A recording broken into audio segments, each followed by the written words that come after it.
Hello and welcome to the Big Billion Playbook podcast, the show where we engage with visionary leaders and entrepreneurs who are making their mark in their industries. I'm your host, Ritesh Chandra, and today's episode promises to be a fascinating exploration into the world of finance and entrepreneurship. Our featured guest is an individual whose expertise in the financial sector has not only shaped his own success, but also left a huge mark in the industry. He is the founder of Veritas Finance, one of India's fastest growing lending businesses and platforms, with a presence across 9 states and having over 6,000 employees. Joining us today is a dynamic leader, Arulmany. His journey from the inception of Veritas Finance to its present standing as a prominent player in the financial landscape is nothing short of extraordinary. Arul actually believes that taking a loan should not be a stressful proposition, as it's actually meant to build your dream, your business. Veritas, under his leadership, has broken many barriers and is determined to reach people across the length and breadth of India. So whether you're a finance enthusiast, an aspiring entrepreneur, or simply curious about the journey of Veritas Finance, you're in for a treat. So grab your favorite snack, settle in, and join me in welcoming our guest, Arul.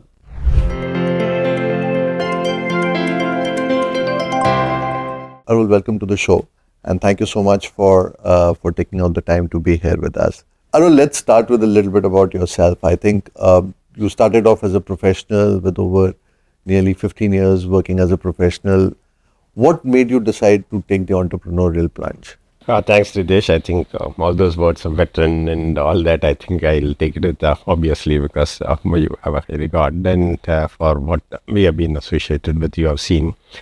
My life actually started only as an employee. I don't think after my MBA in IRMA, did I ever think about starting something on my own. I think, if you had asked me 25 years back, I don't think that was in my mind at all. Over time, when I was working in Cholamandalam, that's where I spent most of my financial services career, working under Mr. Anandan and Mr. P.N. Vasudevan.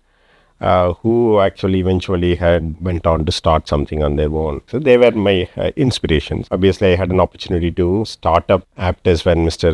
Anandan wanted to start with a housing finance company. So we joined with them and started it from the scratch and built it up. So even then, I think it was more an employment. So I think all along in the Chola career, I think that is something there in the DNA of Chola. I think we all, whenever employees, we were given this overall boundaries and space and freedom to, innovate, freedom to execute, freedom to, operate. So in that sense, I think we have been entrepreneurs in every sense. So when the Aptus, I think then I couldn't probably. I think though we joined and then with whom I have worked for 15 years.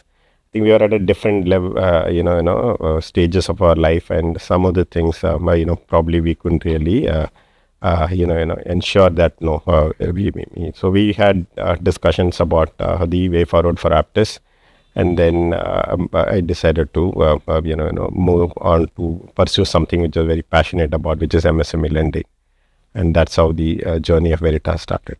How different has it been from when now that you look back of nearly 7-8 years of more than actually 7-8 years of entrepreneurial journey versus a professional journey? What are the key differences that you'll end up seeing? Actually, honestly, nothing. In fact, the way I used to work when I was in Chola, the way I used to, I'm working currently, I think there is absolutely no difference. I think, I started the same 8:30 in the morning. I kind of, go through because I think the way I used to operate. Probably the only difference is that I think you also are responsible for today, I think, not only for running business, also ensuring the business is well capitalized, business has a right investors backing or building the. So as an entrepreneur, I think, ensuring that you have the right partners with whom you tie up with, you get to, have the people who understand, people who probably back you.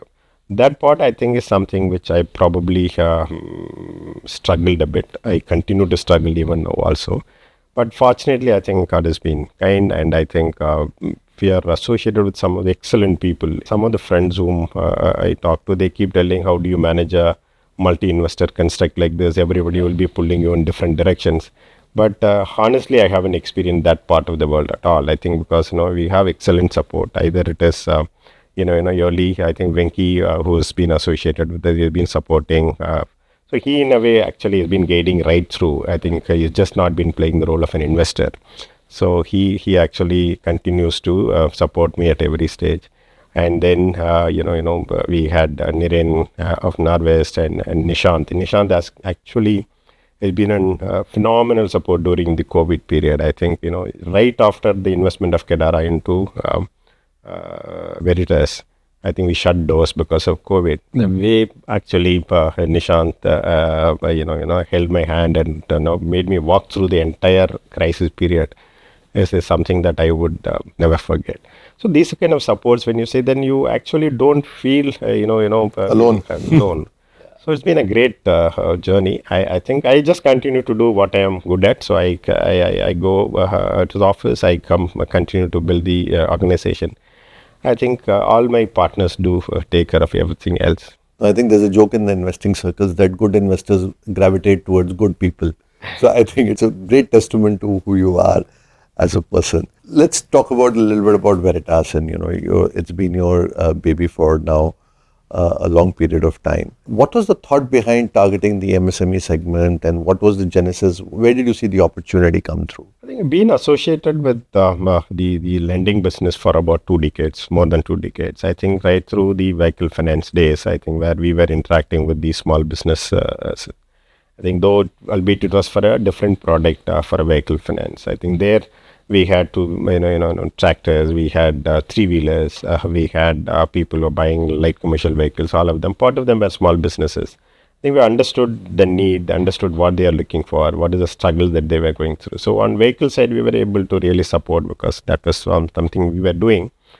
But I was also able to see many other small businesses are actually just left in the hands of money lenders who they were looking at for their support.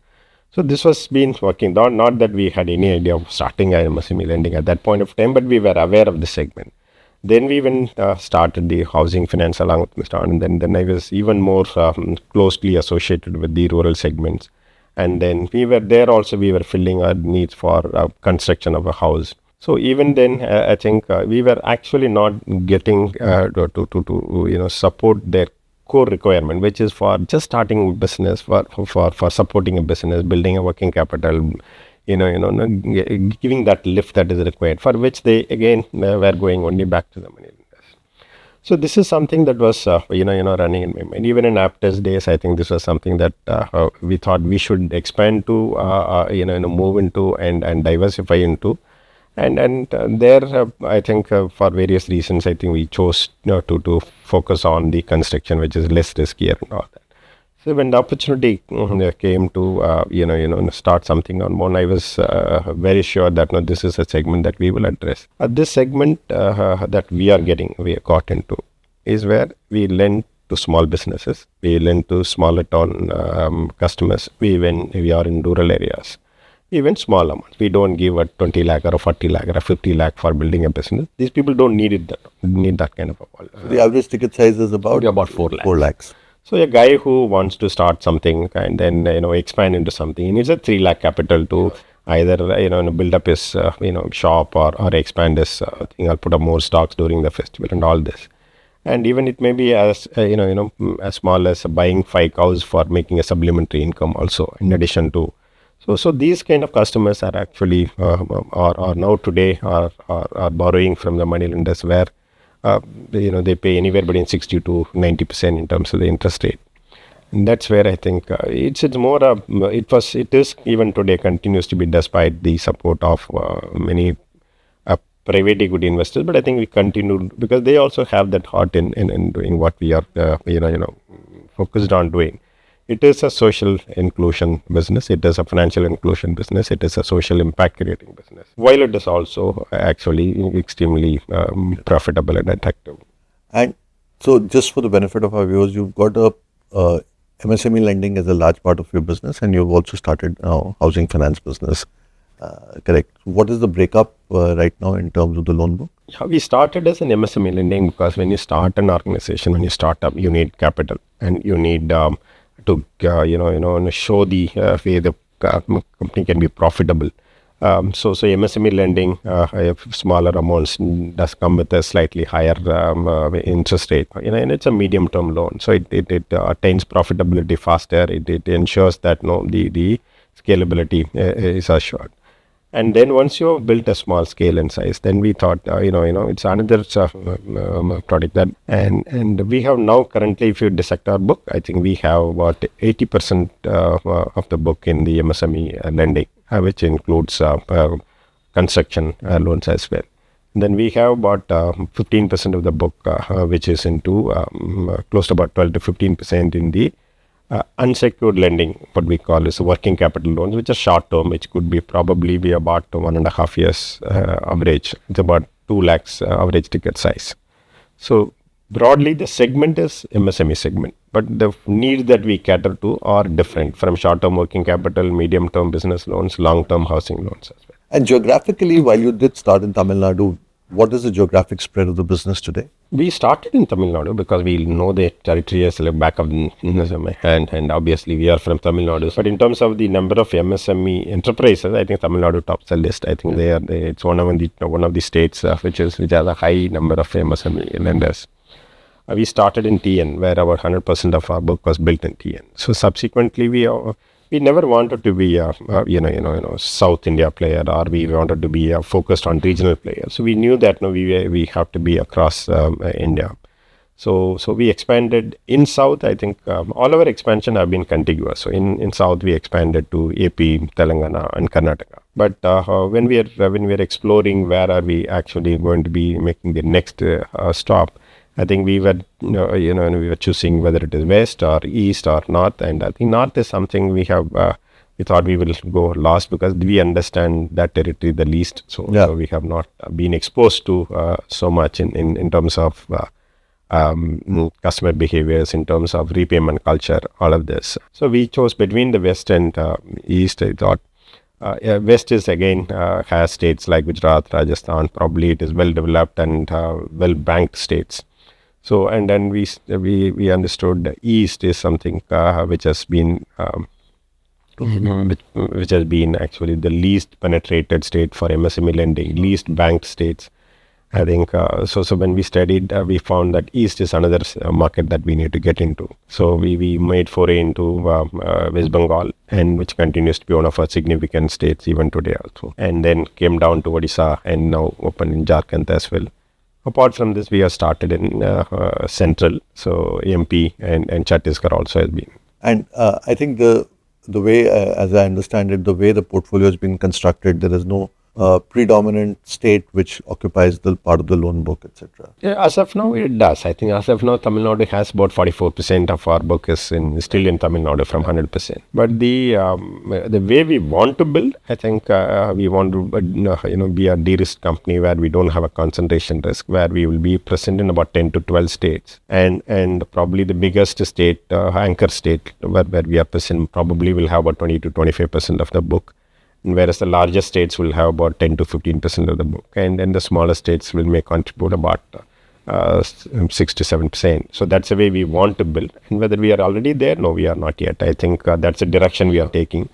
Today, Tamil Nadu has 44%, AP has 14%, and West Bengal has 12%, and Telangana has about 10%. So the other states are our smaller states. And incidentally, I forgot to mention that you've just crossed 5,000 crores in assets. So congratulations on that achievement. I think as an entrepreneur, it must give you great joy to see the business to scale up to where it is now. Yeah, I think it's. I think 5,000 is something. I think we took a pause and decided to let it soak in us. I think because that's a significant milestone. Not only because the regulators or because anyone. I think you have an 8-year journey of 5,000 crores is the biggest milestone. Sure. But having said that, I think the team and all of us, I think we just continue to keep building, and these milestones keep.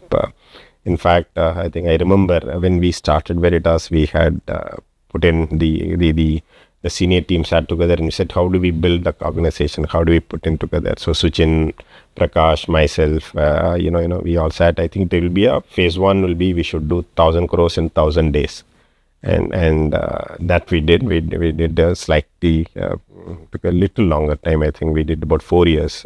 In September 19, we crossed 1,000 crores. And then the vision map had the phase two. Phase two, we said we will do next 5 years. We will take it up to 10,000 crore organization. So these things evolve, and I think sometimes there is an ILFS crisis, there is a COVID, there is all of these things keep coming. But I think as long as you do the right things, as long as you stay prudent, and I think you continue to focus on building the organizations, I think milestones do come.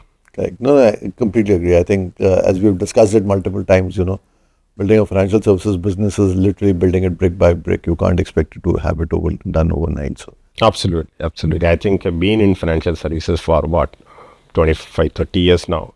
The only thing that I've learned is I think every time when you start, you actually start all over again. I don't think your experience will only tell you that you have to be careful. That's the only thing.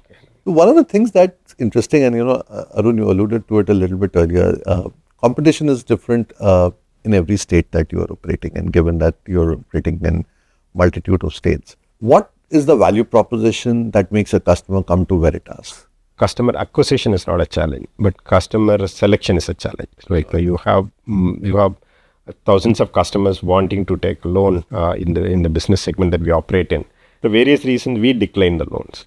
So in that sense, I think it's too early. I think the kind of enormous potential that we have, I think as long as you are efficient and you are able to reach out to him and then give the loans at a quick time, and I think you don't have the issue of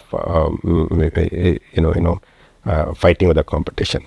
But you need to be cautious that now this this kind of in a way uncompetitive environment should not make you lethargic. Take customers for a ride, take them 20 days, 30. So all that internal metrics that we have put, right, the turnaround time of 7 days and quick credit delivery, all this is more to keep the organization vibrant and efficient, rather than losing out to somebody, because if whether the customer will go from you because you're not giving the loan in 7 days, 8 days, no. I think he will, come back again and again. But I think if you are getting used to operating in this environment, then one day, a day will come. He will walk out. I think he'll walk out. No, As of now, I think because this segment is huge, I think I keep telling all our people, I think we are living in a country where 7.5 crore people file IT returns, and out of them, we have all the financial institutions, whether it is HDFC or SBI, all of them serve the 7.5 crore people who file IT returns. There are 25 crore people who make their living doing a business where their income levels are below the IT threshold. And those people have to, they've been left in the hands of moneylenders and the small institutions, local financiers, all of them. So I think, in the market that where we operate, I think in a city where we are sitting, we may have other financiers also sitting, like the many MSME companies that come today. And we haven't seen each other's customer. I think, it's I think maybe a 5 year away before my customer has multiple options. Our job is also to go and lend to a customer who has not been lent by formal financing segment to a large extent. And then when he earns the capability and the ability to borrow at a much lesser rate from a large institution, we let him go. I think that's about 15-10% of the customers. Got it. And which we are okay with. No, I think the market opportunity is huge. Underserviced and the underserved untapped market is a very large opportunity there. Arul, let's talk about some of the biggest challenges that all financial services companies faced was during COVID. Key was to handling all the constituents of the ecosystem, the employees, the stakeholders, the customers. Could you just talk about that period? How did you manage to handle? You have 6,000 employees. How did you keep them motivated? How did you navigate those times? When it struck us, I think we were all dumbfounded. I don't think any of us have ever handled anything. So we didn't even know how to react, how to worry. So I think sitting in office, and working is something that we are all used for. And suddenly for 30 days, 60 days, you are at home and in our kind of segment, we had normal bounce ratios are slightly higher than the formal segment. The formal lending operates at about 5 to 8% of the check bounces, and then informal lending, like our segment, operates about 25 to 30% of the check bounces, because the check bounce has two reasons in our business. One is the financial indiscipline and the financial inability.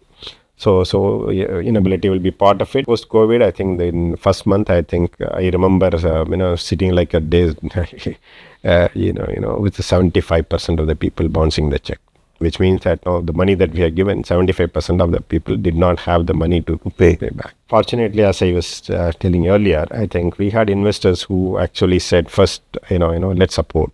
And first support came from the investors. We said this is the time that we'll have to first protect the organization. This is a time to protect the balance sheet, not the profit and loss. So immediately, I think all the investors came together and put in about 400 crores of capital into the company. So on one side, I think they told me, don't worry about this part, we'll protect. Now let us go and look at how do we support the. So with that worry away from me, I think then we sat together as we have an executive committee meeting.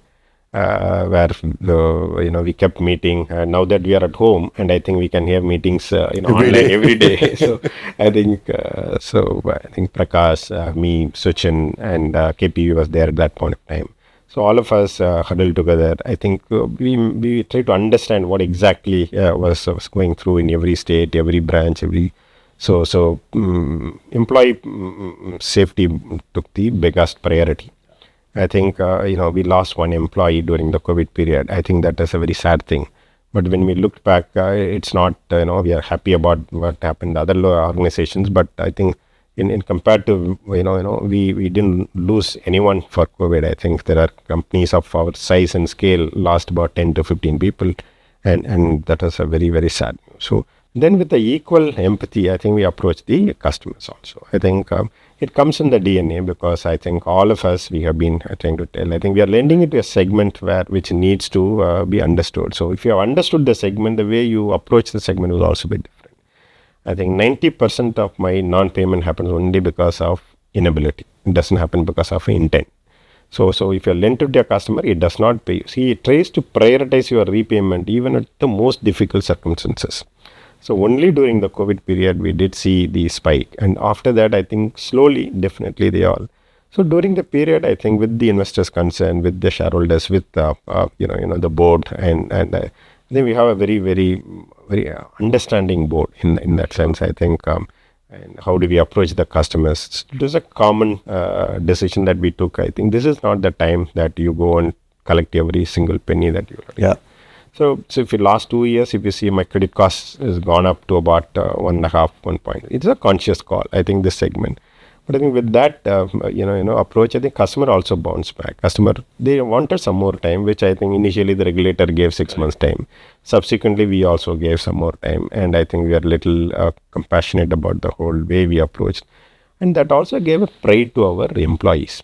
Okay, my company is not different. My company approaches people differently. So that pride, and we said every employee goes for collections, not in 2-wheelers. They will only go in 4-wheelers. We provided them. We said don't go, expose yourself to a high risk, and I think we provided mask and all of other things. And I think we ensured that the employees were protected, while they are going for collections and all that.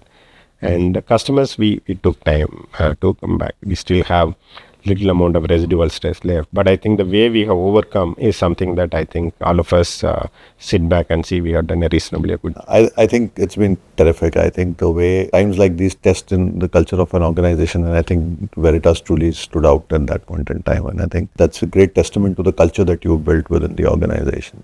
Arul, one of the things that I wanted to check is, there's often discussion about how social impact and financial profits are divorced from each other. People have a debate about it. What is your view about it? In fact, I was also thinking that these two are different things when we started. And the initial investors or someone who wanted to partner with, we always thought we were going to be a socially relevant business. So impact is going to be our thing. So we will choose partners who will probably are focused on that.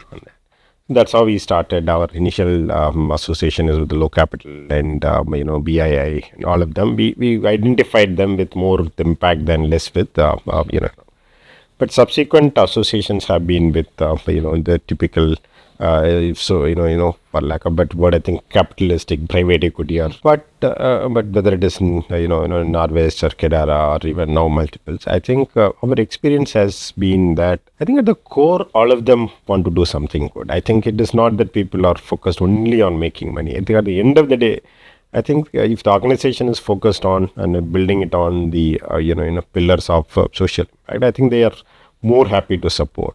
And I think it comes with the understanding of the business rather than pure focus on the multiples and things like that.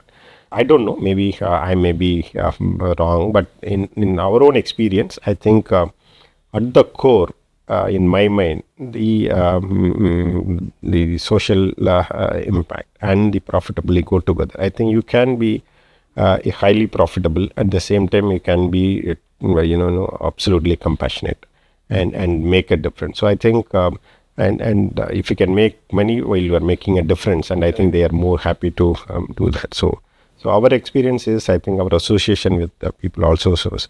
That's why I think I was telling you, I think the way we handle COVID, it is not, I mean, that point of a time, the typical private equity investment in Veritas itself was more than 50%.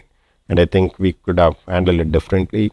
And even today, I think the speed at which we want to run, the speed at which we want to build a book, and everything is determined by so I think we have more focus on social impact.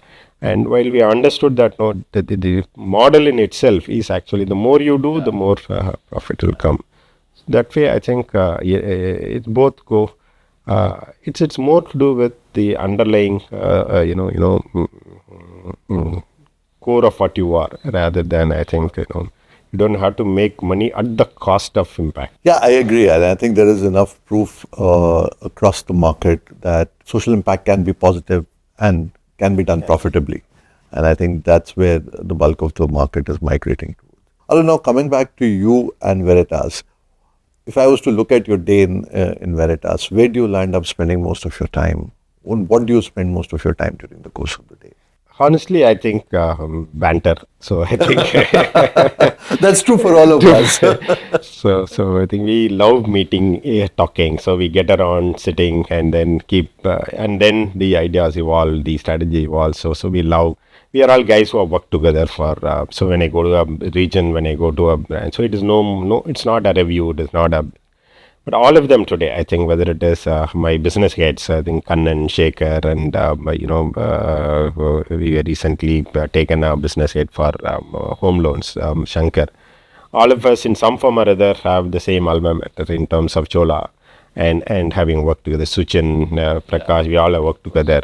So we just get around, and then the ideas evolve. I think the way we have designed Veritas is, I think we don't step onto each other's shoes. I think we have complementary strengths in that sense. I think I run the business, and Suchin runs the liability side of the business, because I don't even half the time when somebody comes and gives a credit, you have a phenomenal lender. We have 45 lenders, 50 lenders. I think my contribution has been zilch actually. And the same way, Prakash runs the entire back office, operations, technology, and all of this.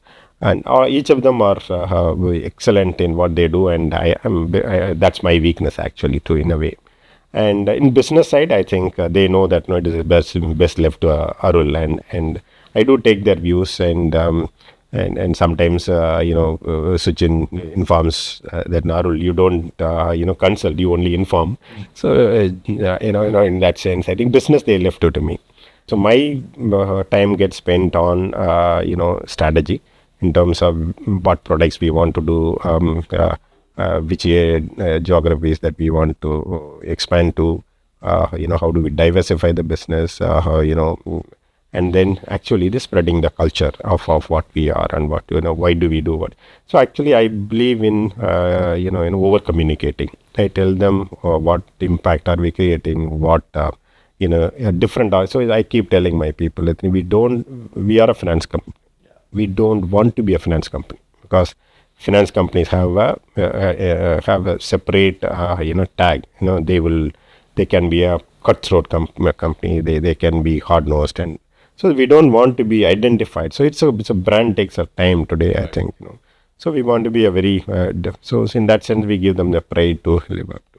So I spent there, and but in three of us who run the organization today, I think we have divided the responsibilities where one doesn't worry about what others do, and then we get together and some crucial decisions to be taken.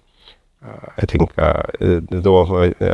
jokingly, the only decision where we all of us differ is in the color of T-shirt that we'll have to choose for an ABM. Yeah. Good. No, so that's very interesting because I've personally witnessed the culture now over 5 years at Veritas, and it's truly a great testament to how the organization has been built up. So it is a key part of retaining the culture. You interviewing everybody, you meeting all the senior management. Do you get involved in meeting all the interviewing, at least when you're recruiting senior management? How much involved do you get? Actually, the initial has been extremely, I've been blessed actually. So an initial association of the co-founders in a way, I think Switch and Prakash, I think we all came together with the like-minded. We understood each other. We wanted to do something. So that was more easy.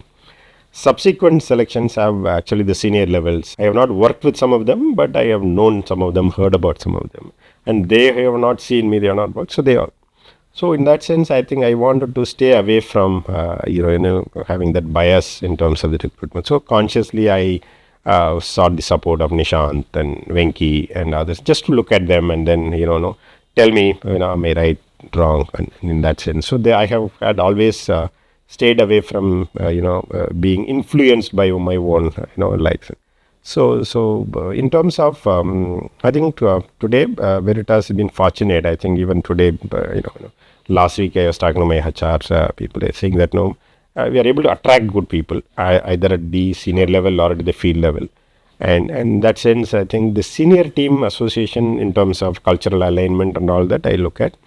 And there's only one thing that I want that thread to be there across. This is people orientation. Yeah. I think so. So I said, anyone, competencies, they can say, for example, today, Prakash's competency is not mine. My competency is not Switchin. Switchin is different. So competency-wise, we are complementary.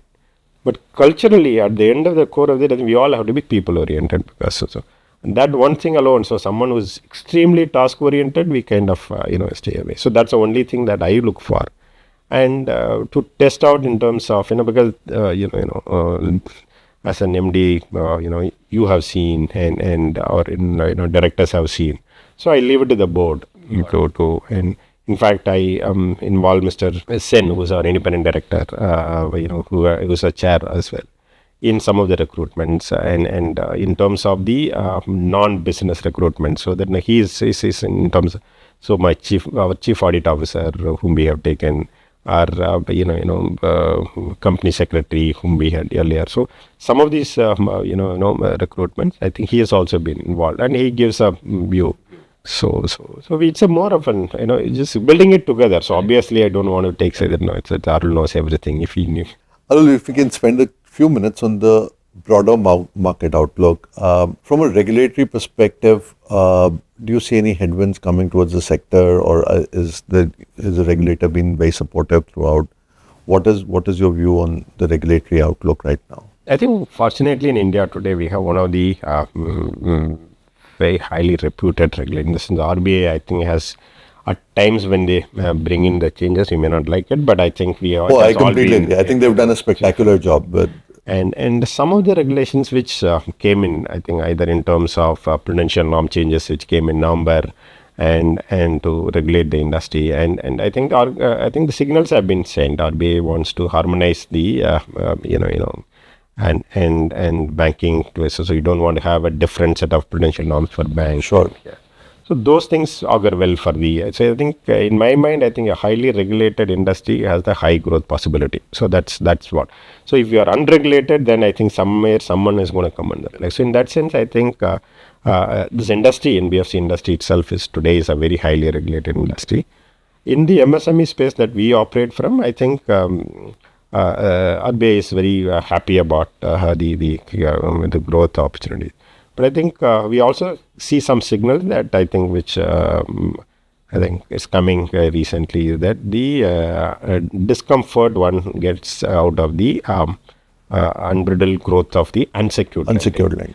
and which we have also been little uncomfortable, because I think a consumption lending beyond a point, I think people, it's like, keep dangling a carrot in front of them and making them spend more when their ability doesn't catch up, concomitant with the I think that has been a concern a bit. I think rightfully so, the regulator has stepped in now, and I think we will probably, it will put a little more break in the system.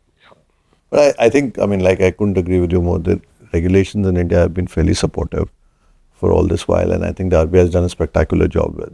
In fact, I think they've been the kind of the right amount of control and so that way I think from the time we started getting associated with RBI, I think our own licensing took only less than about 4 months. I think from the time we applied, we got the license. From then on, I think every approval is also I think barring one approval of when BII came in, but barring that, I think our association has been with and what we are very happy about is that the way they bring about a control. And Arul, one larger trend that we are seeing across financial services is this whole digitization trend. Obviously disbursals, etc., are now happening digitally. Some folks are talking about, at least some of the new fintechs are talking about collections happening digitally as well. How important a role does technology play in your business today, and where do you see this market evolving to? No, I think compared to where we started, actually today the kind of technology development has improved our efficiency significantly. I think I remember the days when we used to collect posted checks, and most of the checks used to come from cooperative banks. Wow. And the cooperative bank checks, you bank it, and you won't know the realization status for 45 days also, because 45 days, wow. So the banks can hold it, correct. and they can never so we used to have, so then we used to put a rule saying that don't accept cooperative bank checks and things like that. So those kind of from those days, today we moved to NACH and then automated clearing. Now we are digital collection. So we collect mandates, and 75% gets cleared through NASH, and then remaining 95% gets collected digitally. So the cash transaction actually is diminished to a large extent, which is very good. It leads to immediate reconciliation, immediate BRS and all that. Where the technology has helped us is I think which will help going forward also, which we are able to see, is that, say for example, it can help you predict your bounces. I think AI or machine learning is going to tell us who's going to bounce next month. Yeah. On the collection side, I think we see enormous amount of technology intervention leading us to a more operating efficiency.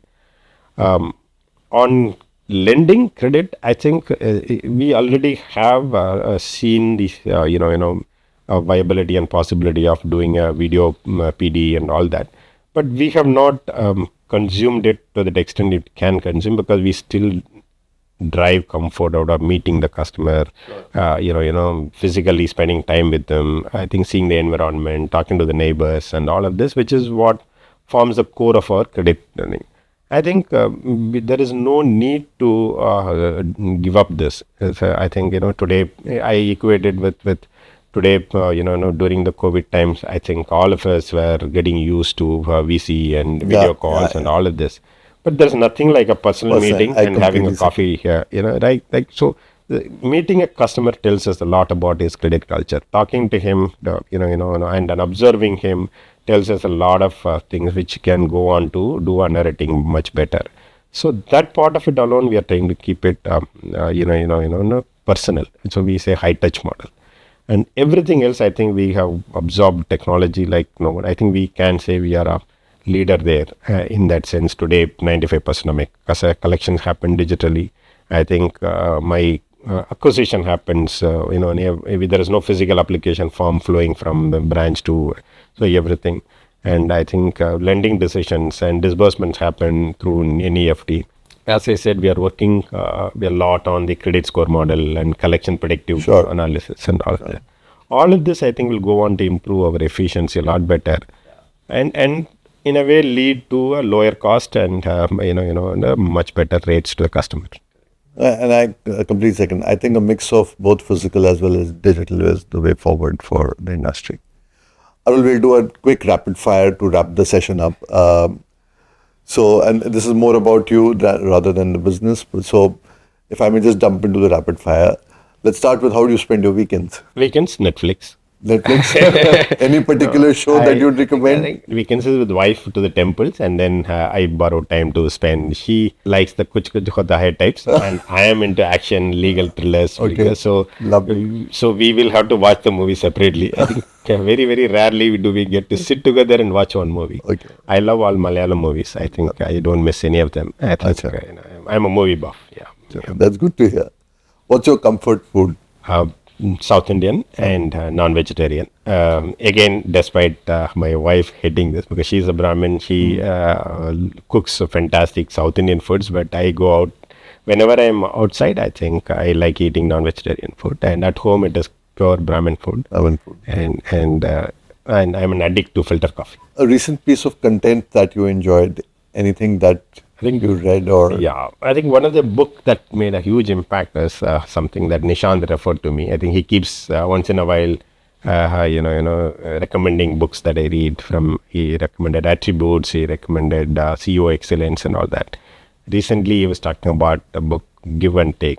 So I'm reading this. Who are successful? Are the takers or the givers? And so I'm not gone through it fully, but I think I was, that's what I. Excellent. What is the best piece of advice you have ever received? One which stays with me even today is I have a lot of advices from Mr. Anand and Mr. P. R. Masudevan, those who have taught me financial services and lending. But more than that, I think what stays with me is one advice which I have received from Mr. T. T. Srinivas Raghavan of Sundaram Finance. He says, Arul, we are all guardians of somebody's money. We are all custodians of somebody's money. So you keep that in mind when you're lending. I think you will be far more successful. And the second advice, also, which also comes from him, is that as long as you are not greedy in this business, you can never go wrong. So these two, I think, it is ingrained in me in terms. Truer words have never been spoken. What would be your next bucket list experience that you would want to do? This, I think. I will have to let it pause because I don't have a bucket list. I haven't even started thinking about it. But I think when you ask this, I keep going back and see where do I actually what do I think with Veritas I have kind of found my ikigai. I think I'm reasonably good at what I'm doing. I enjoy what I'm doing. And I think what we do, if we do well, it benefits the society. And when all of us comes together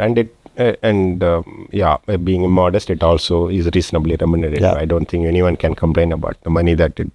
So when I think Veritas is my ikigai. So I don't take many. One of the complaints is that no, I don't take many. My wife has understood this, so she has got her own friends and her own trips to make, temples to visit, and all that. Whenever we both get time together, I think what we love doing is going together and visiting. We have chosen state by state. So we have done MP and we have done AP. Lovely. And so we want to go one state, visit the temples, and then explore the city. So maybe Bihar, not because we have started operations there, but Bihar is something that we are in the next list. Yeah. Excellent. Lastly, Arun, success. What does it mean to you today, and has that changed from the time you started your career?